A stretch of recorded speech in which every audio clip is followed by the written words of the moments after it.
develop a caps lock. The hostilities began after Iranian President Hassan Rouhani warned President Trump that his moves to restore sanctions against the terrorist nation could lead to, quote, the mother of all wars. Trump was apparently unimpressed with the threat after he recalled that we already fought the mother of all wars against Saddam Hussein, after which Hussein was hanged. In any case, Trump responded with a blistering all-caps tweet in which he said, quote, and I'm not making this quote up, in fact, I probably couldn't make this quote up, never, ever threaten the United States again or you will suffer consequences the likes of which few throughout history have ever suffered before. Reeling from the all-caps tweet, Iranians began a program to develop their own caps lock, and intelligence surveillance satellites captured pictures of the regime's preliminary keyboard tests, during which they successfully managed to get a quick brown fox to jump over a lazy yellow dog. Later, however, the regime launched a series of exclamation points that crashed harmlessly into the Persian Gulf, leading President Trump to brag that his exclamation marks were bigger and more powerful and actually worked by lending a frightening added emphasis to his Twitter threats.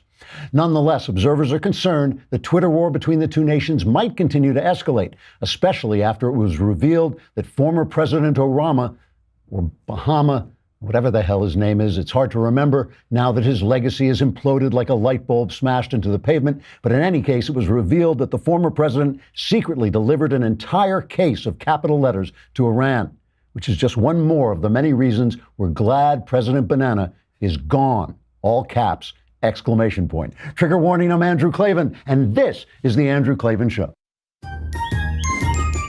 I feel hunky-dunky, life is tickety-boo. Birds are winging, also singing hunky-dunky-doo. Ship-shape, tipsy-topsy, the world is zippity-zing. It's a wonderful day, hurrah, hooray! It makes me want to sing. Oh, hurrah, hooray! Oh, hooray, hurrah! All right, it's Tuesday, and you know what that means. That means tomorrow is Wednesday, and Wednesday is mailbag day, so get your questions in. There it is. I don't know, that follows me around every time I say mailbag, wherever I am. Yeah, I just hear Lindsay screaming. Maybe she's actually there, I don't know. Get your questions in now. So don't just live with your problems, solve them. Go on thedailywire.com, hit the podcast button, hit the Andrew Klavan podcast, hit the mailbag, write in your questions about your personal life, about politics, about religion, anything you want. My answers are guaranteed 100% correct and will change your life on occasion for the better. We have got a terrific interview with Daniel Silva, a wonderful, wonderful thriller writer who's got a new book out called The Other Woman. But we talked about much more than just thrillers. We talked about the political scene, Russia, which he knows a lot about. We've also got the new Lefties Dictionary. E is for equality. But you're not going to live that long if you don't work out. You got to work out when you're young, so when you get old, you're in good shape. You got to work out when you're old, so you don't die. And the thing is, look, I work out a lot, but I can't get to the gym. I just cannot. I'm either on a plane, I'm in a car, I'm somewhere. I got to have a mobile way to do it. Beachbody On Demand solves the problem. Beachbody On Demand is an easy-to-use streaming service that gives you instant access to a wide variety of super effective workouts you can do from the comfort of your living room, your hotel room, 24 hours a day, 7 days a week. This is the company behind P90X, Insanity, 21-Day Fix, T25, which is great, by the way. T25, it only takes 25 minutes, which is another thing. You know, you got to do these things fast because nobody, including me, has any time. Get motivated by celebrity super trainers and hundreds of effective workouts for all fitness levels, ranging from bodybuilding to weight training to cardio to yoga and even dance workouts. Right now, my listeners can get a special free trial membership when you text Andrew to 303030, 303030. You'll get full access to the entire platform for free. All the workouts, the nutrition information, and support totally free. Just text Andrew to 303030. Easily done. So much of what is happening now and so much of the way you see things now depends on Europe. I've said this before, but I have to really drive it home. It's really important to understand what's happening with Europe and to understand what other people think is happening in Europe and Scandinavia as well. Is this a semi-socialist paradise where everything is going great? Is this the wave of the future? Or is it the end of a society collapsing into ruins. Steven Pinker has this book, Enlightenment Now, which I read, where he says everything is tickety-boo in the world. Capitalism, modified capitalism, has solved all our economic problems. Technology is getting better and better. We live longer. We're happier. We're richer. Everything is great. And I think to myself, yeah, everything is great, but where he points to the greatness is always Norway. They're so happy in Norway, and social spending in Europe is so much better than the U.S. And they've gotten rid of capital punishment. It's just this recalcitrant U.S. that won't get rid of capital punishment because he says we have too much democracy. That's what he says.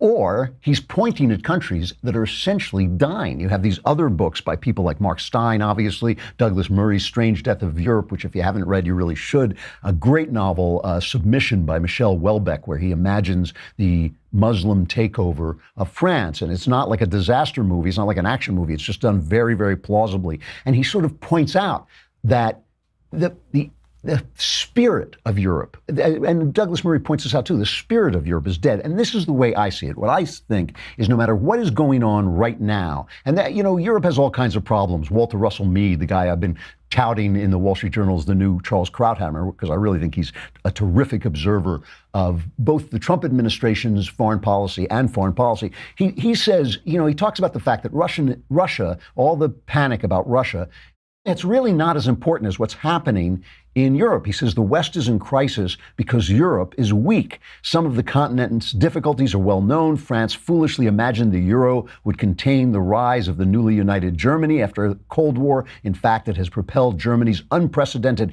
economic rise while driving a wedge between Europe's indebted South and creditor North. That's the thing. They're supporting all this socialism in Italy with all the money that's being made in Germany. The continent's so-called migration policy is a humanitarian and a political disaster. Berlin's feckless approach to security has left Europe's most important power a geopolitical midget.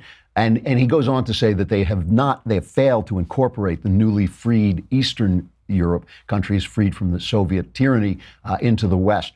But that all those things, they'll be solved. There'll be new problems. Problems will come and go. My point about Europe is this. Europe as it was, the great Europe, the thing we think about when we think about Europe, it's dead. It's gone. The Europe of Michelangelo, the Europe of Mozart, the Europe of Shakespeare, the Europe of John Locke, the Europe that created, that changed the world, that Europe is gone. It may have another new birth, like Greece did after the Greek Empire fell. It became sort of a client state of Rome, but it still was feeding Roman intellect. The great doctors came from Greece. That may happen to Europe in a new imperial age, which I actually do foresee coming, though not for a while. That may happen to Europe. But right now, Europe is dead. And the reason it's dead and the way it died is socialism.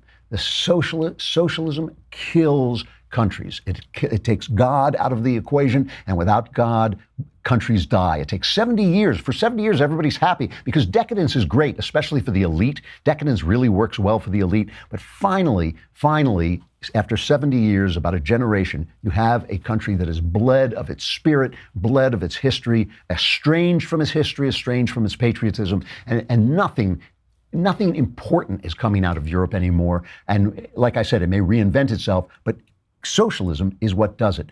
While this is happening, right? I mean, this is the crazy thing. The Democrats are now moving to the left. They are becoming socialists. Now, some people are warning against it. Joe Lieberman had a piece, I think, in the Wall Street Journal where he said, don't vote for Alexandria Ocasio-Cortez. They're trying to stop the slide, but that's where the action is. That's where the power is. And the thing is, what's really interesting to me about this is that the people who are screaming about Russia collusion, Mary O'Grady had a piece about this yesterday, I think.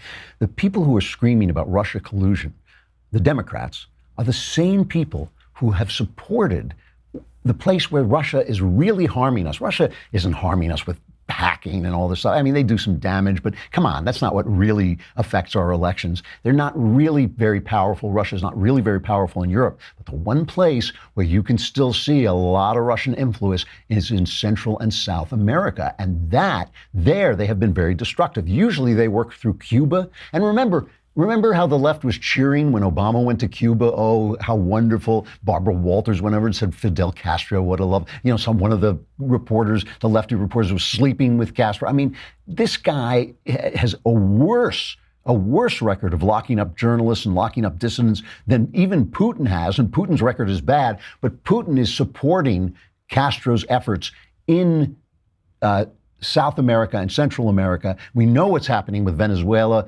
They're basically on the verge of absolute collapse. The inflation rate is a gazillion percent, whatever it is. Their money is becoming worthless.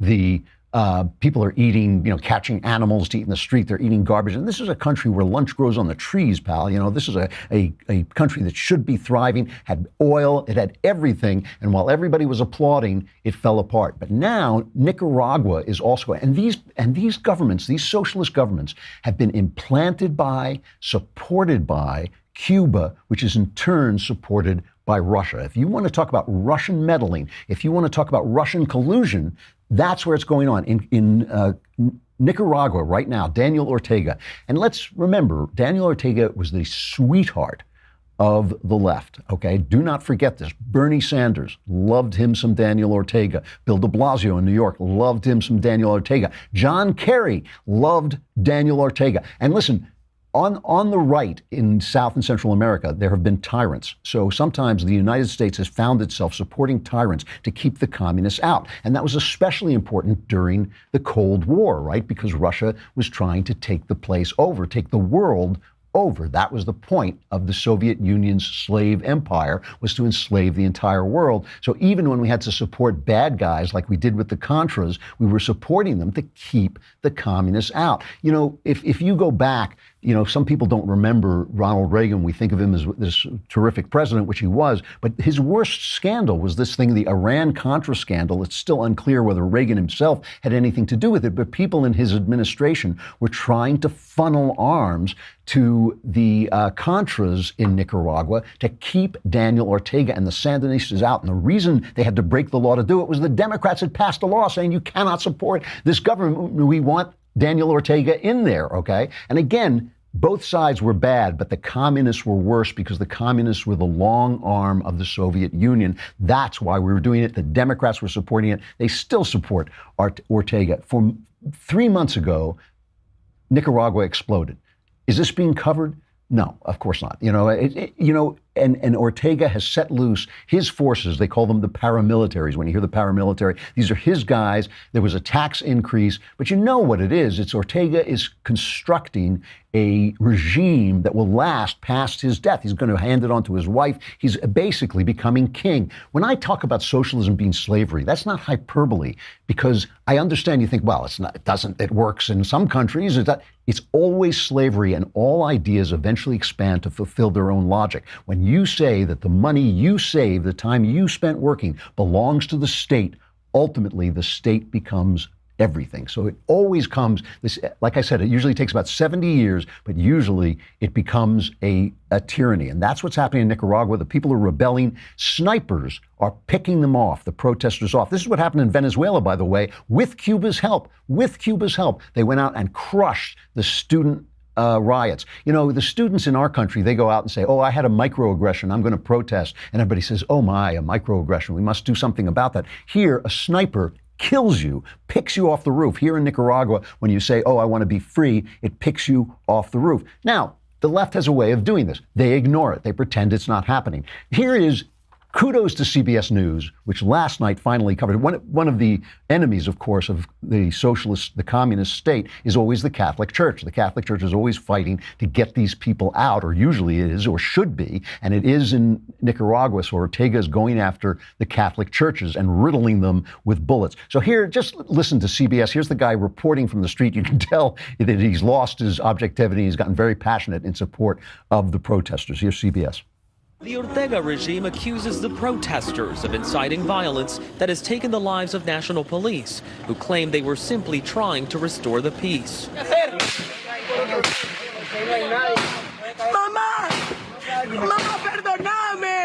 It's believed paramilitary forces loyal to Ortega fired into a Catholic church earlier this month as 100 university students sought shelter. Estamos todos aquí, refugiados, y nos están tirando a matar. Pueden escuchar. 2 were killed. Father Eric Alvarado was there during the 15-hour siege.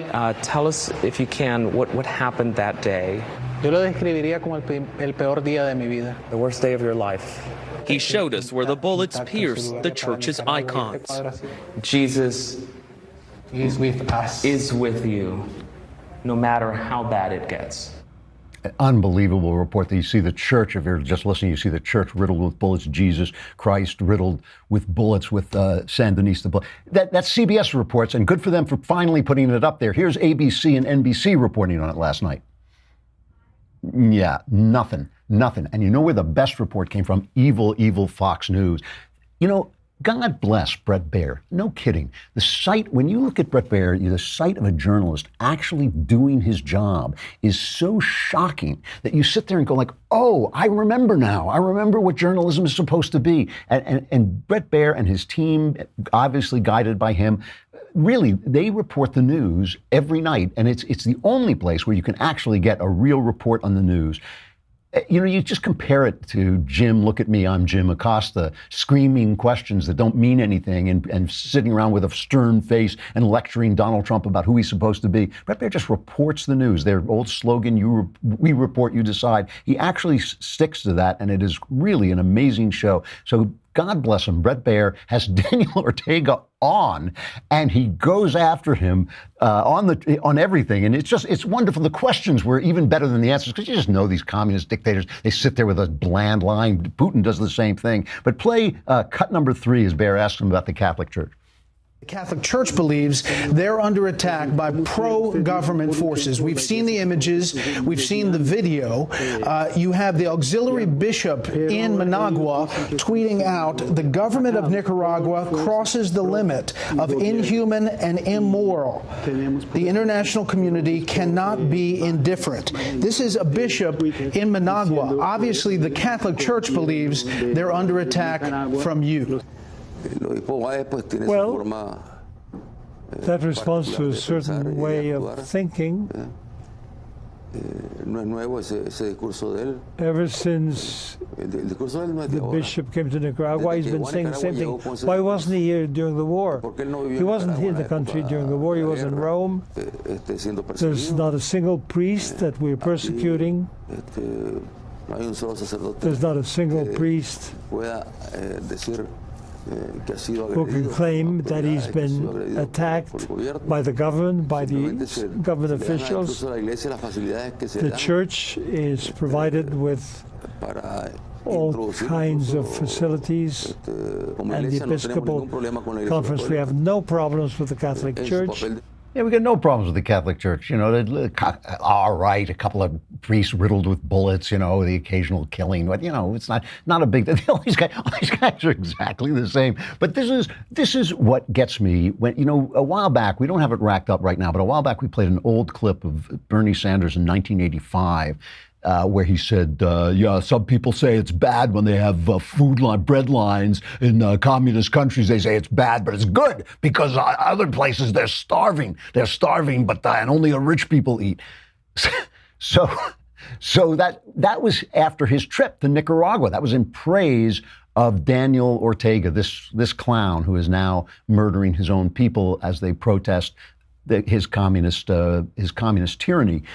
So when I see Bernie Sanders now, I'm sorry, you know, there at no point did Bernie Sanders, who, as I keep saying, honeymooned in the Soviet Union, which is a gesture of support for a country that murdered tens of millions of its own people, starved its own people in the street in order to bring about the perfect socialist utopia. When I see him, at no point has he ever said something is wrong with my philosophy. He sounds exact. You know, when communism first came around, when it first rose up, there was good reason for intellectuals to say maybe this is a good idea. There really was. I mean, you know, you can't always think into the future. Obviously, World War I is essentially in the midst of destroying European society. It's followed up by a terrible flu. It's followed up by a depression in the 30s. It looks like capitalism has failed utterly, and people start looking into the Soviet Union and thinking, hey, you know, this is the future. before they realized where the logic leads. And it's that 70-year lag. It's that lag as the logic of socialism leads to slavery, where these guys live. That's where these socialists live. And what happens now is because Europe has collapsed so quietly, and young people don't remember the Soviet Union, that's when Bernie Sanders rises again, and rises again with mini-me, this Alexandria Ocasio-Cortez, who has got the brain of a potato. I mean, it's, you know what, I don't want to call her stupid. She's young. Young people have these, old people are always saying, oh, isn't it wonderful young people have ideals? No, they have ideals because they don't know anything. They don't know how the world works, and they think some perfect solution is going to come along. If we can just fix the system, everything's going to be great. Then you get a little older and you say, oh, I get it. It's people. It's a mess. We have to do the best we can. The best we can do is freedom, because it preserves human dignity. It moves people to creativity. It gives them their best life, their best economy. That's the best we can do, even though freedom is filled with dangers and problems and troubles and inequality. It's the best we can do because it is the best thing for humankind. So this is, when I look at Bernie and Alexandria, am I getting your name right? Alexandria, right? When I look at the two of them, I just see people rising. I see the tools of ignorance. I see people rising up when people don't remember what socialism does. And here they are being interviewed as they go about trying to turn Kansas, red Kansas, as Alexandria said, they're trying to turn it red. Well, she was right. Everybody laughed at her because red means Republican, but she's right. She's trying to turn it red. I happen to believe passionately that there really is not a blue state, red state division in this country. I think there's a lot of mythology attached to that. People believe that healthcare is a right. People believe we should raise the minimum wage to a living wage. People do not think, as Trump does, that we should give $1 trillion in tax breaks to the top 1%. But in fact, we have got to demand that the rich start paying their fair share of taxes. So whether you're in Kansas or the Bronx or in Vermont, we have common interests and common aspirations. And we have got to fight for an America that works for all of us, not just the 1%. Ms. Ocasio-Cortez, does that populist message bring out new voters? It absolutely does bring up new voters. And in fact, we found this here in New York. Back home, we expanded the electorate 68% over the last off-year midterm primary. So for us, this is about inspiring people to the polls, giving them something to vote for, creating hope for this nation, and knowing that so long as there are working class Americans who believe in a prosperous and just future, we will have hope no matter how red the district.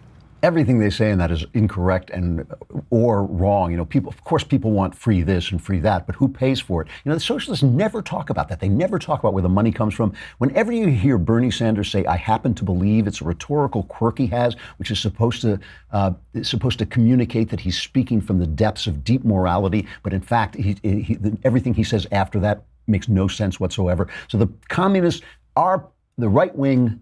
Goal is freedom. The communist goal is equality, and that brings us to the lefties. The latest entry in the lefties dictionary, E is for equality. E is for equality. In lefties, no word is more important than equality because equality sounds fair. Equality is that state in which everyone gets the same treatment, receives the same rewards, and has the same amount of money no matter how they behave, how much they work, or how much their work is worth to other people. So, to achieve equality, some people must be stripped of what they've earned, and other people must be given things they don't deserve, which of course is unfair. But it's equality, which sounds fair. Let me give you an example of how equality actually works. Let's say LeBron James is a superstar basketball player, and I'm not. This example is actually taken from real life.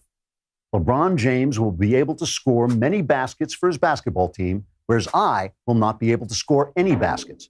Therefore, LeBron James will make millions of dollars, and I will be stuck here making this video, hoping to pick up a little extra cash. This is inequality, and it sounds unfair. What really is unfair is that LeBron James was born with talent, size, and strength I don't have. And no matter how hard I practice, no matter how much I work, I will never be able to score as many baskets as LeBron James. Therefore, in order for me to have equality with LeBron James will have to score fewer baskets, or those baskets he does score will have to be taken away from him and given to me. then we'd have equality. And instead of there being great players like LeBron James and good everyday sort of players and bad players like myself, there would only be bad players like myself, because I can't be better than bad. So better players will have to be made as bad as me in order to have equality, because equality sounds fair. The same rules apply to other spheres of endeavor. For instance, men consistently score higher on complex math tests than women. Thus, if you want gender equality in mathematical fields, the achievements of men, their places at good schools, and their jobs in scientific industries have to be taken away from them and given to women.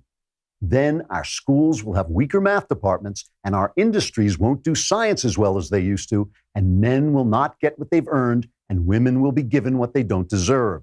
And that's equality, which sounds fair. So you see, in order to achieve equality, people's earned achievements must be taken away from them. Others must be given rewards they don't deserve. The freedom to excel and to support excellence must be revoked, and everything will eventually begin to suck. But it sounds fair. And when you're speaking leftese, that's what matters, sounding fair while you make everything suck. E is for equality. I'm Andrew Klavan with the Lefties Dictionary. You know, those pictures of me playing basketball were frighteningly realistic. If you're not watching, check it out on YouTube. Rebecca Shapiro is doing the fantastic artwork, and like I said, that could have been photographs of me playing, actual movies of me playing basketball. All right, we've got Daniel Silva coming up, a terrific interview, but we got to say goodbye to Facebook and YouTube. Come on over to thedailywire.com, subscribe, because why? Because tomorrow is Mailbag Day. You can ask your questions, get all your problems solved, all your questions answered. Just hit the podcast button, hit the Andrew Klavan podcast, hit the mailbag, ask anything you want. Answers guaranteed, 100% correct, and will change your life for the better. Who knows? Come on over to thedailywire.com.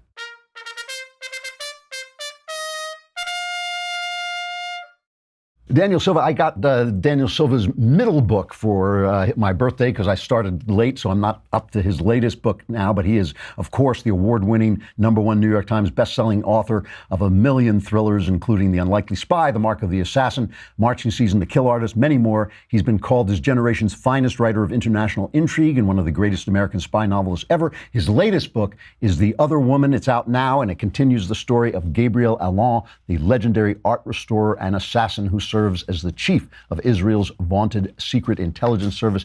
Very bright guy, really interesting interview. Listen in. Daniel Silva, thank you so much for coming on. My pleasure. Thank you for having me.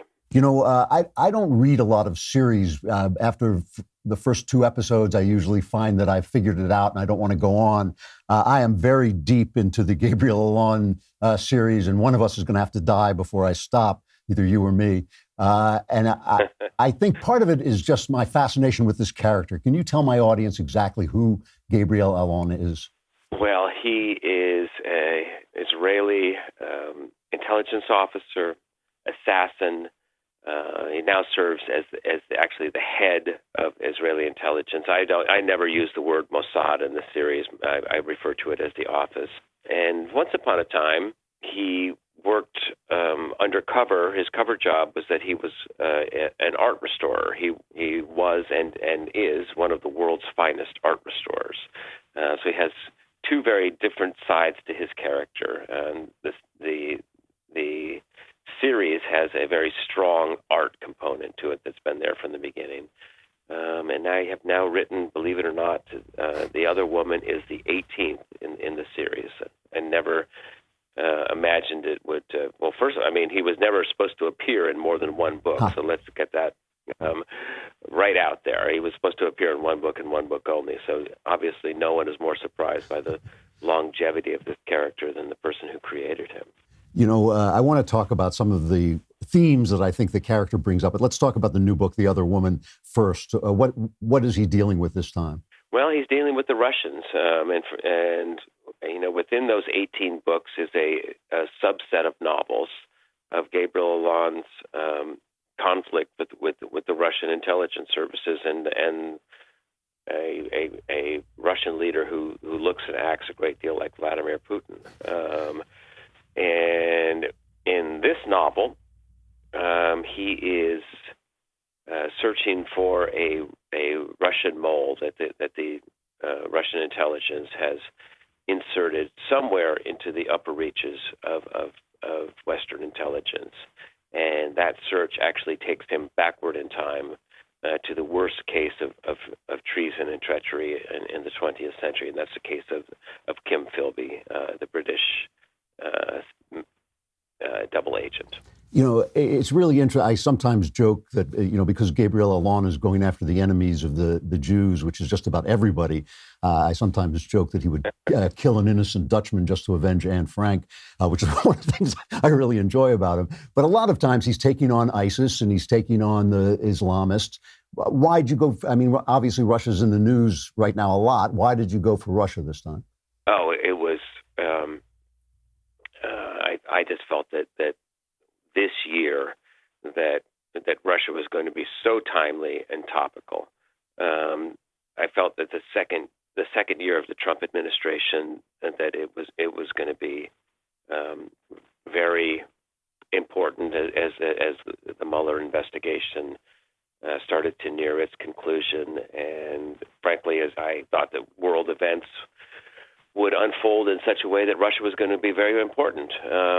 And you know what? I turned out to be correct on that. In fact, the day I published my book, the day I published my book was the day that Putin and President Trump met in Helsinki. So my timing could not have been better. Yeah, it's exquisite. Give me your take on Putin. You always I think you call him the president all the time. You never call him by name. Well, no, I call him the Tsar actually, because I do think of him as a neo-Tsar. He's very imperial in the way he conducts himself, particularly inside Russia, the way he struts around the Kremlin in those gold-plated imperial rooms. He's very much casting himself as a neo-Tsar.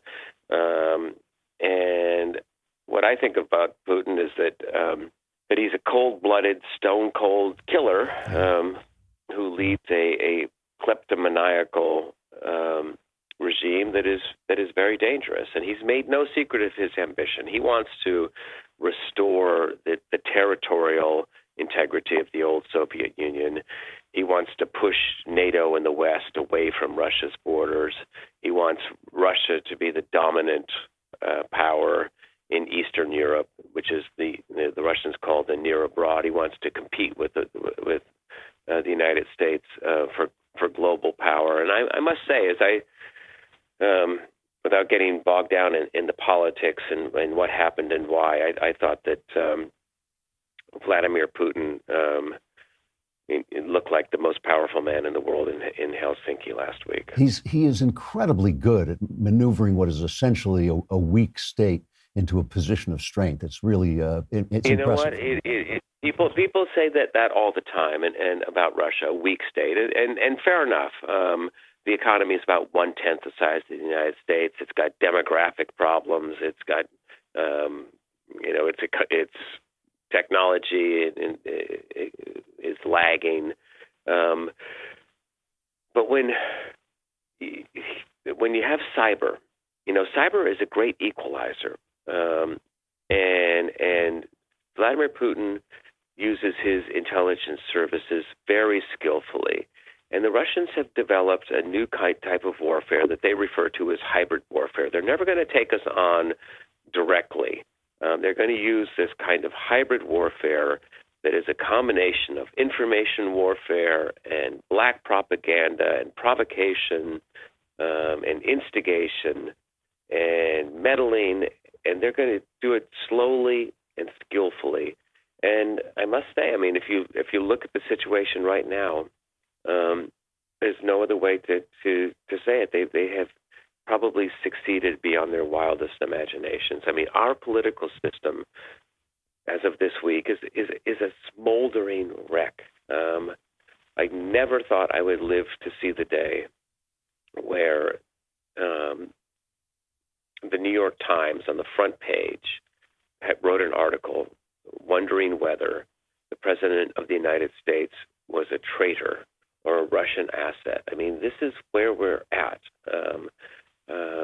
And this was brought about by Russia, and they are absolutely trying to weaken our democracy, cripple us, make us ineffective, so that they can pursue their agenda unchallenged. It is, and it's true. They're amazingly skillful. It really is. It is a wonder what they've done to us just over the last 2 years. The other thing that happened this week that didn't get quite as much notice, but right after that meeting, President Trump gave an interview to Fox News in which he openly questioned the entire doctrine of Article 5 and collective defense of NATO, saying, why should we get into a war, words to that effect, over some place like Montenegro. Yeah. Well, that's the entire doctrine. That's the entire concept. That's the entire reason why NATO exists.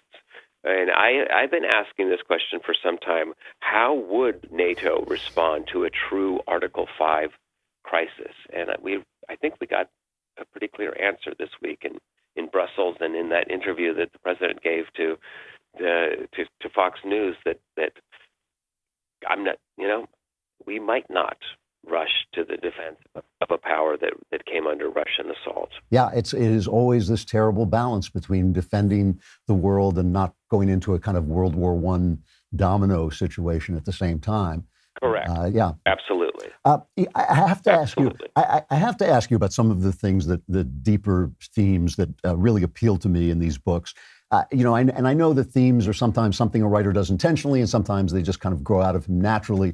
But by making Allon both an Israeli assassin, essentially, and making him an art restorer who is constantly working on beautiful Christian masterpieces, you put him in a position that I think many Jews are actually in emotionally, which is that he is in love with this wonderful culture of Christendom that has created all the science and wealth and freedom that we have. And yet he is aware that the central other of that civilization is the Jew, and he is constantly fighting the very people who have produced this culture. Did you mean that to be a theme, or is that just something that comes out of your own observation?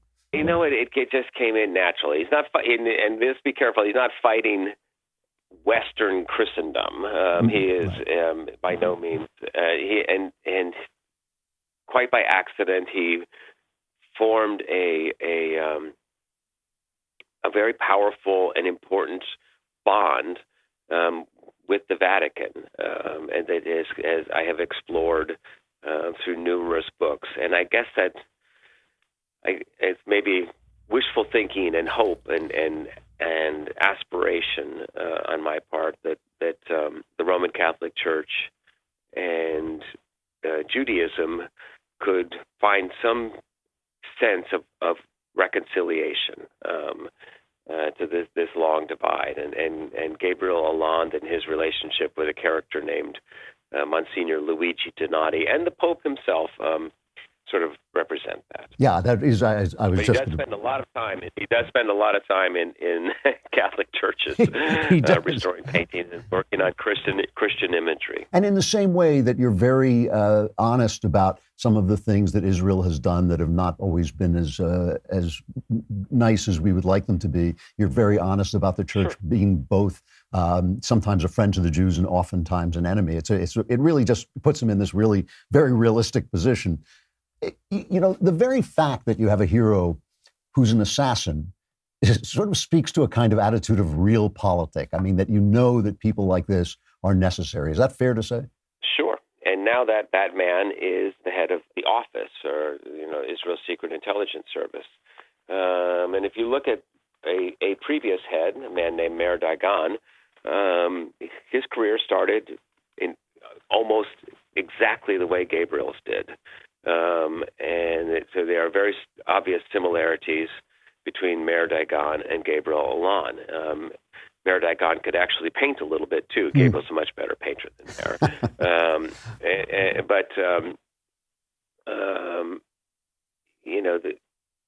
Look, Israel exists in a very rough neighborhood. This is not bingo. This is life or death. And for those who question, whether the threat to Israel is real, look no further than what has taken place in Syria and what the Assad regime did to its own people in order to stay in power. Imagine what would happen if the enemy ever breached Israel's borders. Imagine the slaughter, the Holocaust. This is serious business. And Israel's intelligence services and security services are on guard 24/7. This is life or death when it comes to Israel, and that's what makes them so compelling to write about. You know, you wouldn't think what you just said would be political, but it has become that way. Do you get pushback? Oh, my God. Oh, my God. You wouldn't think that it would be political. But you know what? Everyone,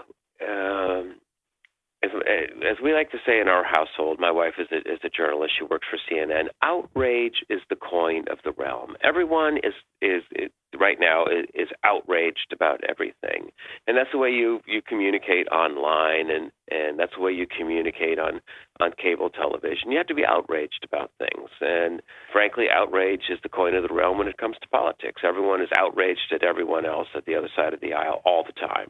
And look, Israel is controversial, and I deal with it every day of my life, writing about an Israeli character. I bet you do. I mean, I was talking to Brad Thor, and he has none of his books have been made into movies, and I don't think your books. There's never been a movie of Gabriel Allon, has there? No, I've sold it to MGM, and we're working on a television series, actually. Oh, okay. I mean, do you think that this? Well, wait, get back. What did Brad say about his movie ventures? Well, he was speculating. You know, Brad is an open libertarian, and he can be very political, and he's been on Glenn Beck and all this, and he was just saying, you know, it doesn't make you friends in Hollywood. And I've worked out in Hollywood, and the attitude toward Israel is very, very how can I say it? Ambiguous. Let's put it that way. And I think it wouldn't surprise me if that hampered your movie ventures. You know what? I have lots of friends in Hollywood, and I just went through an auction a year ago where practically everyone in Hollywood wanted to buy Gabriel Allon and make either a movie or a television show about him. So I think that, yes, there are, and I have examples of it. I would never name names or be indiscreet, but there are many, many people in Hollywood who are made very, very uncomfortable by Israel and the subject matter, and that's just the way things are. And I don't really think about it at all. If we can close the deal and get the pieces in place for a great television series about Gabriel Allon, that's going to be wonderful. If we're unable to get it done, I'm not going to worry about it one bit. Yep. But I do have a development deal right now.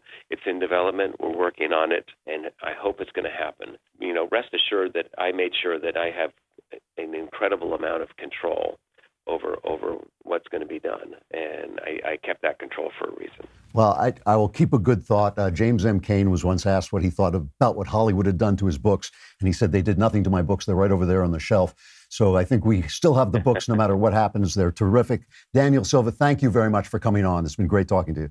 Thank you. My pleasure. What a wonderful interview. Thanks very much. We'll talk again. All right, really terrific author, and just his book, I just eat them. I just all right, Sexual Follies.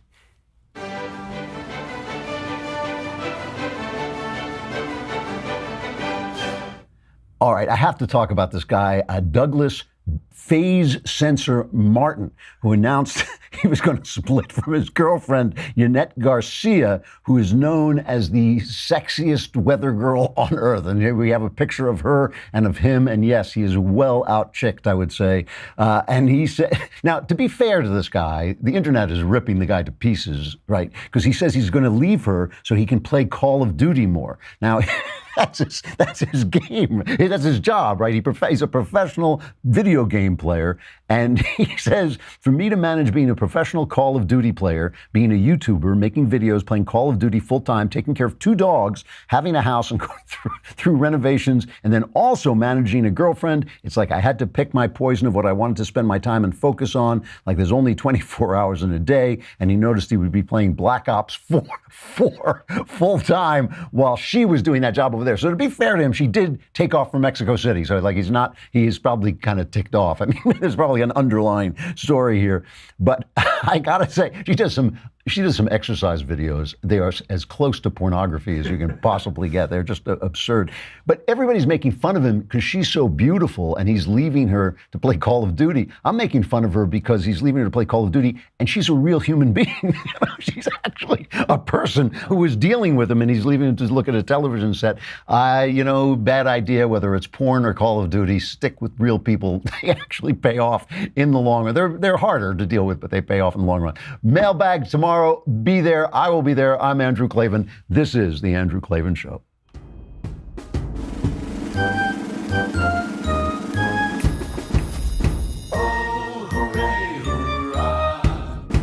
The Andrew Klavan Show is produced by Robert Sterling. Executive producer, Jeremy Boring. Senior producer, Jonathan Hay. Our supervising producer is Mathis Glover. And our technical producer is Austin Stevens. Edited by Emily Jai. Audio is mixed by Mike Cormina. Hair and makeup is by Jesua Alvera. The